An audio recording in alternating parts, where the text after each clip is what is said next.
A man can lose opportunities by being too arrogant, but he can lose just as many by being too small in his own eyes.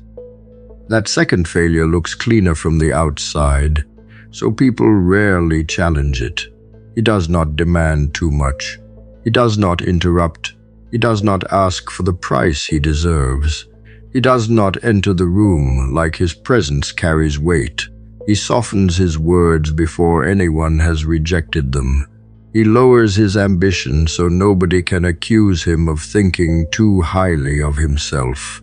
People call this humility because it looks polite. Look closer. Politeness may be the mask. Fear may be underneath it.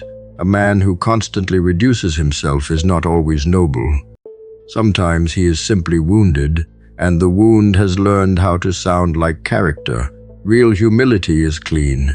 It lets a man learn, listen, correct himself, respect others, and remain grounded after success. False humility does something different. It makes him apologize for existing with force. It makes him speak like his ideas need permission before they can enter the air. It makes him undercharge, over-explain, accept less, tolerate disrespect, hide competence, and call self-erasure maturity. That is not virtue. That is self-abandonment dressed in soft language. A man may think he is avoiding pride, but he may actually be avoiding visibility. Visibility brings judgment. Judgment brings risk. Risk brings the chance of rejection. So he stays modest beyond reason, hoping nobody will attack him for wanting more. The cost is severe. The world rarely gives a crown to the man who keeps proving he is comfortable on the floor. This kind of shrinking usually begins early. A child learns when to speak and when silence gets rewarded. He learns whether confidence is celebrated or punished. He learns whether mistakes bring correction or humiliation. He learns whether attention feels safe or dangerous. Some boys grow up around criticism so constant that they begin editing themselves before the world even enters the room. Others get compared, dismissed, mocked, ignored, or made responsible for keeping peace in the house. Later, as adults, they call themselves naturally quiet, naturally low maintenance, naturally humble. Maybe the nervous system learned a long time ago that being smaller reduced pain. A strategy that protected a boy can become a prison for a man. What once prevented wounds may now be preventing life. Alfred Adler saw this pattern with surgical clarity. Working in the same intellectual world as Freud, he focused on the way a person's sense of inferiority could shape the entire direction of a life. He was not speaking about ordinary limits. Every serious man should know his limits. Adler pointed toward something more corrosive, a chronic belief that one is fundamentally below others, less worthy, less capable, less entitled to space, less deserving of serious pursuit. Once this belief gets installed, the man starts acting from it. He avoids larger rooms, he asks for less, he chooses smaller fights, he hides gifts. The world then responds to the reduced version of him, and he mistakes that response for proof that he was right to shrink. That is the loop. He lowers himself, life lowers its offer, and then he calls the smaller offer destiny. The cruel part is that the loop feels honest while it is happening. A man says, "I am just being realistic." He says, "I am not that kind of person." He says, "People like me do not get those chances." He says, "I should not ask for too much." The language sounds sober, mature, even wise. Underneath it may sit a child's old conclusion wearing adult clothes. The mind builds a cage, then labels the cage realism. After enough years, the man stops testing the boundary because the boundary feels like identity. He does not know whether he could lead, earn more, speak better, build something, command respect, or change the room because he has spent too long treating the attempt as arrogance. His life becomes smaller, not because the door is locked, but because he learned to bow before touching the handle. Excessive modesty also changes how others treat you. People read the signals you keep sending. If you present your work like it barely deserves attention, many will accept your judgment. If you speak as though your opinion is a burden, people will move past it. If you act grateful for disrespect, disrespect becomes the price of entry. The world is not always fair enough to search for the hidden strength inside a man who keeps concealing it. Some people will exploit the concealment. Others will simply miss him. This is not a call to become loud, rude, or delusional. It is a call to stop asking the world to discover a value you keep burying. A man must not confuse dignity with noise. He can stand straight without shouting. He can claim space without begging. He can speak clearly without performing dominance. A healthier confidence begins with evidence, not fantasy. A man cannot cure deep underestimation by repeating empty lines in the mirror while his behavior remains weak. He needs proof that his word has weight, proof that he can learn, proof that he can finish, proof that he can survive being seen, proof that rejection does not kill him, proof that a higher standard can be held without apology. This proof is built in direct contact with life.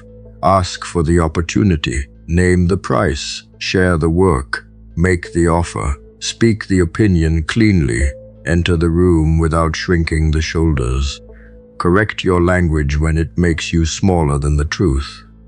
Every act of proper self-respect gives the nervous system new evidence. The old wound may still speak, but evidence begins speaking back. A man should pay close attention to the places where he automatically lowers himself.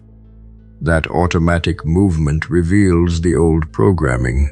Maybe he downplays his skill before anyone judges it.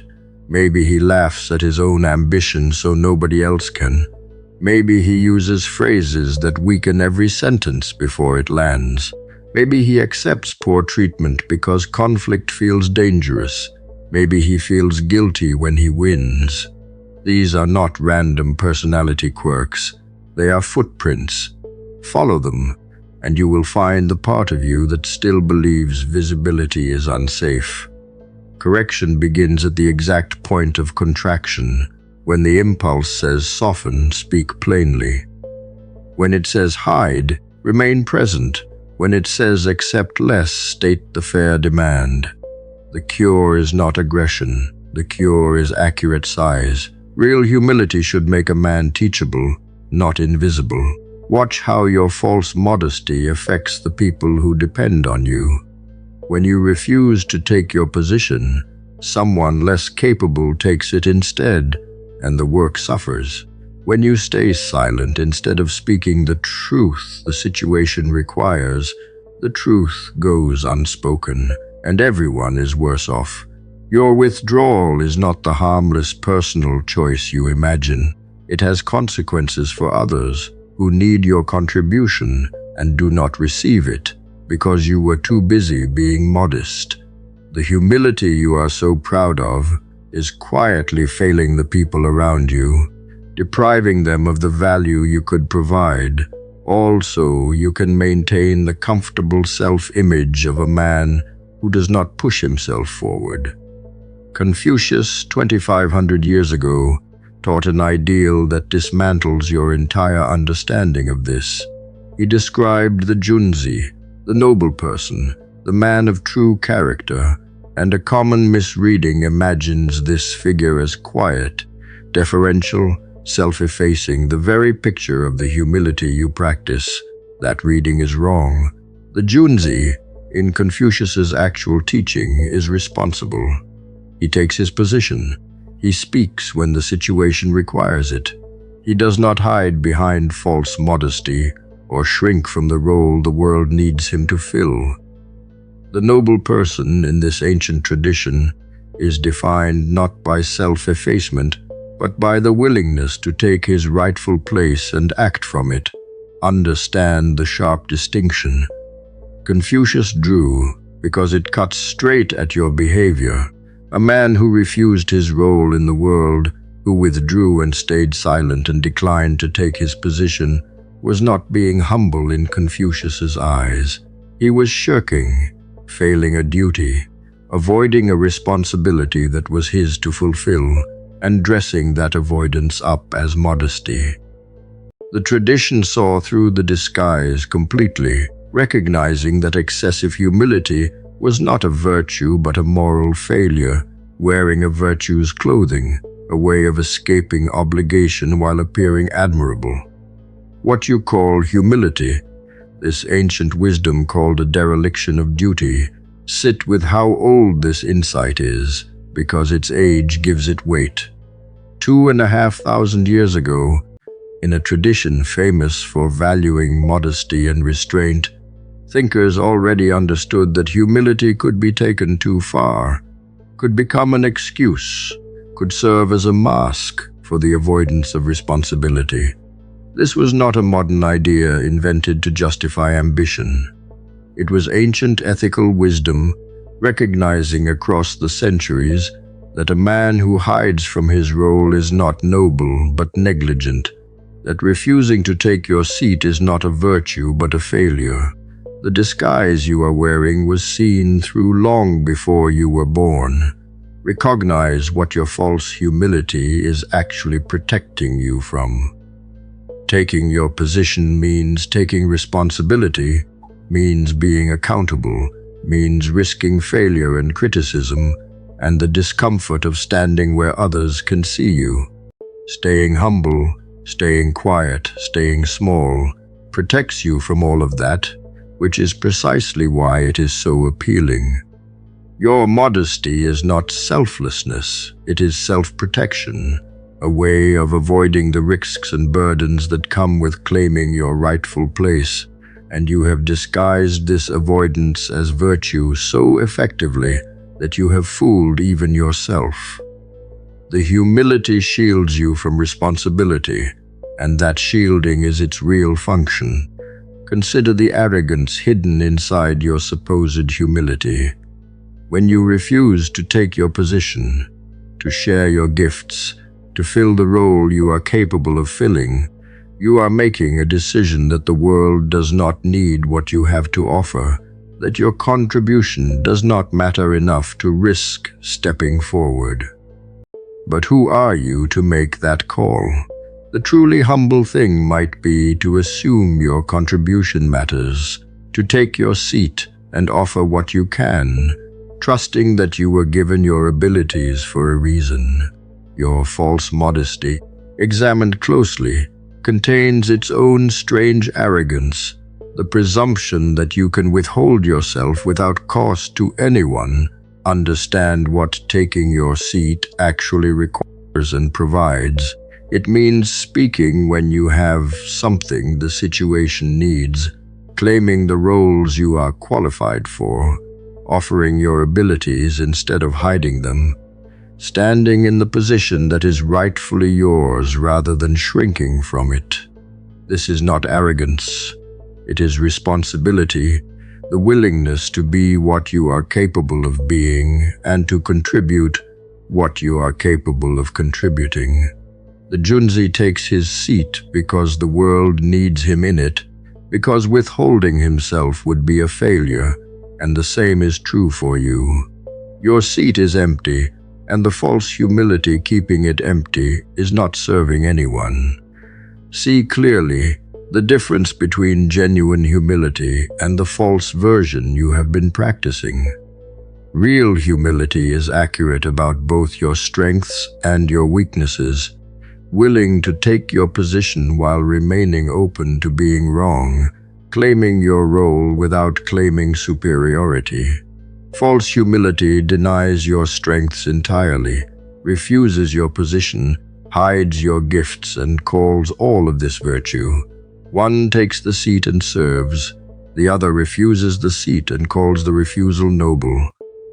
You have been practicing the false version, and it is time to recognize it for the shirking it actually is, the avoidance of duty masquerading as modesty. Vincent van Gogh is remembered as a genius now, but he did not live inside that knowledge. That is the part that should disturb a man. He painted with a force that would later shake the world, yet during his own lifetime he lived with doubt, poverty, mental torment, rejection, and a crushing inability to claim the size of what was moving through him.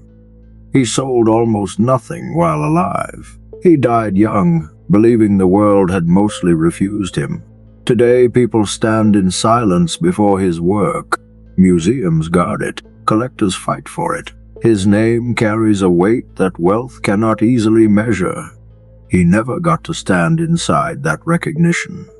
This is the brutal warning. Value and visibility are not the same thing. A man can carry something rare and still live like an apology if he refuses to advocate for what has been placed in his hands. A wounded kind of humility can make a man disappear before anyone has a fair chance to see him. It does not always look like weakness. Sometimes it looks sincere, gentle, thoughtful, almost noble. He says his work is not ready. He says other people are better. He says he does not want to bother anyone. He says he is not good at promoting himself. He says the right people will find it if it is meant to be found. Beneath that soft language may sit fear with clean manners, fear of rejection, fear of being seen trying, fear of asking for money, fear of claiming space and then being judged for the size of the claim. Van Gogh's tragedy is not only that the world failed to recognize him quickly enough. Part of the tragedy is that he often failed to stand in front of his own work with the force it deserved. The letters to his brother Theo carry a painful lesson because they show a man wrestling not only with art, but with worth. He could work. He could produce. He could see beauty with a violence most people never reach. Yet seeing beauty and claiming one's place in the world are not the same skill. A man may be brilliant in the private act and helpless in the public demand. He may create with intensity, then present the creation like an unwanted burden. He may build something powerful and still speak about it as if he is asking forgiveness for existing. That gap ruins lives. Talent needs labor, but it also needs a spine. Work hidden forever becomes a private wound. Work shown without conviction is easily dismissed. A man must learn not only to make the thing, but to stand beside it without shrinking. Theo matters because he did what many creators, builders, and gifted men fail to do for themselves. He refused to reduce Vincent to the world's current opinion. He saw value before the market confirmed it. He supported, preserved, encouraged, and carried the work forward when Vincent could not carry himself with enough force. That is loyalty of a rare kind. Still, a man should not build a life that depends entirely on someone else refusing to shrink for him. You may not have a Theo. You may not have a person who sees clearly through your doubt, saves the evidence, sends the letters, keeps the work alive, and believes when you cannot. The hard command is this: become that witness for yourself, not through arrogance, through protection. If the work matters, guard it. If the gift is real, train it. If the message has weight, stop presenting it like a mistake. Humility becomes dangerous when it stops serving truth. Real humility says, I can improve. False humility says I should not be seen until I am perfect. Real humility accepts correction. False humility avoids exposure. Real humility honors the craft. False humility lets fear hide behind respect for the craft. A man must become cold enough to separate these two. When he says he is being humble, is he actually being accurate, or is he trying to avoid the responsibility of visibility? Accuracy may admit the work still needs growth. Cowardice uses that admission to remain hidden forever. Accuracy says the project needs another draft, another training block, another test, another conversation with reality. Cowardice says the same thing for 10 years while producing no public proof. A man should not trust every soft sentence that comes from his own mouth. Some of them are chains. The world does not always reward the best thing automatically. That idea comforts talented people who hate the marketplace of attention, persuasion, timing, relationships, money, patrons, platforms, and public courage. They want purity to be enough. They want the work to walk into the world by itself, speak with full authority, and find every eye that needs it. Sometimes that happens. Often it does not. A man can make something valuable and still need to place it where people can find it. He can have a gift and still need to learn communication. He can possess depth and still need discipline with distribution. This does not corrupt the work. It protects it from dying unseen. The artist who refuses every practical demand may call himself pure, but purity that keeps the work buried can become another form of pride. If the thing matters, it deserves a path into the world. Van Gogh's later fame teaches a bitter lesson about timing. Recognition can arrive too late to feed the person who needed it. This should not make a man desperate for applause, but it should make him serious about agency. Do not wait passively for the world to discover what you keep hiding. Do not assume misunderstood genius is a noble identity. Sometimes it is simply poor advocacy. Sometimes it is lack of strategy. Sometimes it is untreated shame. Sometimes it is the fear of entering rooms where your work can be rejected in plain language. A man who wants his work to live must accept that visibility has a price. He must send the message, make the offer, show the portfolio, ask for the meeting, publish the piece, pitch the idea, build the audience, return after silence, and learn from the market, without letting the market become his god. You want more than you admit, and the pretending is exhausting you. Somewhere inside, you burn for big things, for a life far beyond the modest one you claim would satisfy you. But you have buried that hunger so deep that you barely let yourself feel it.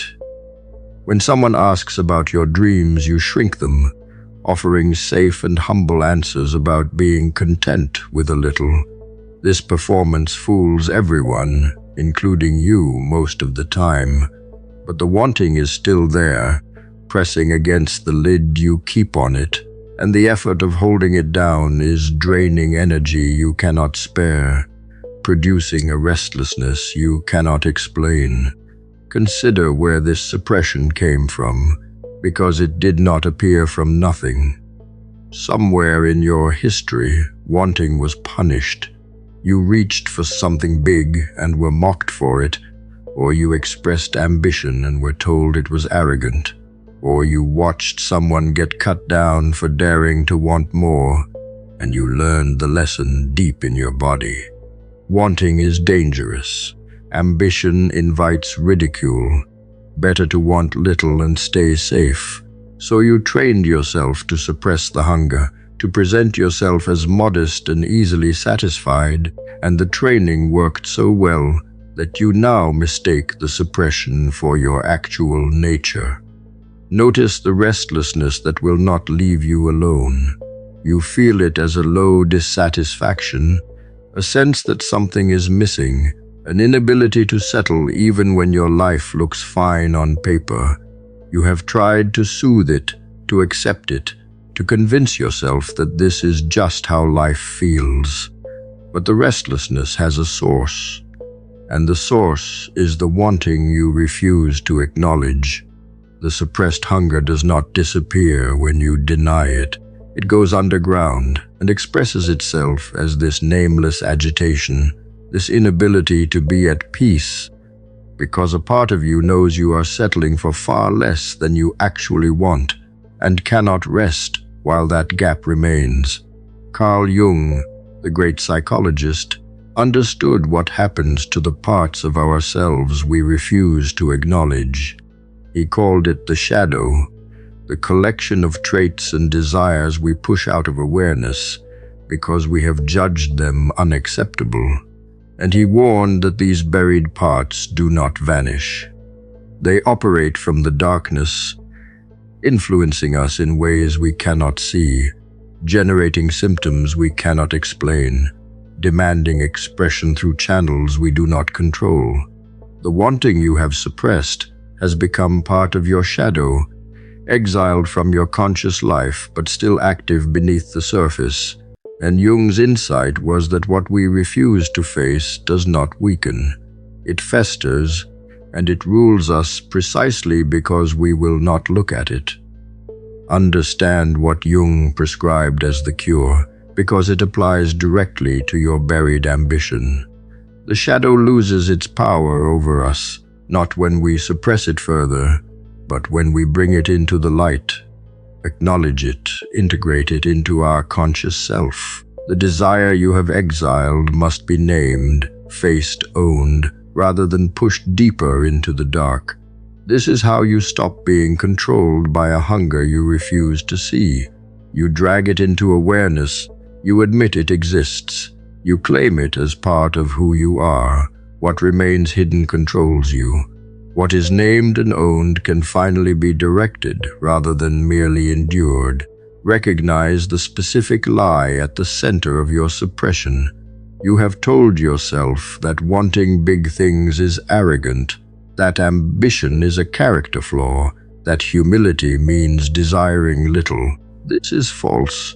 The wanting itself is not arrogance, not a moral failing, not something to be ashamed of. It is simply desire, the natural pull toward growth and achievement that lives in every person. Who has not fully suppressed it,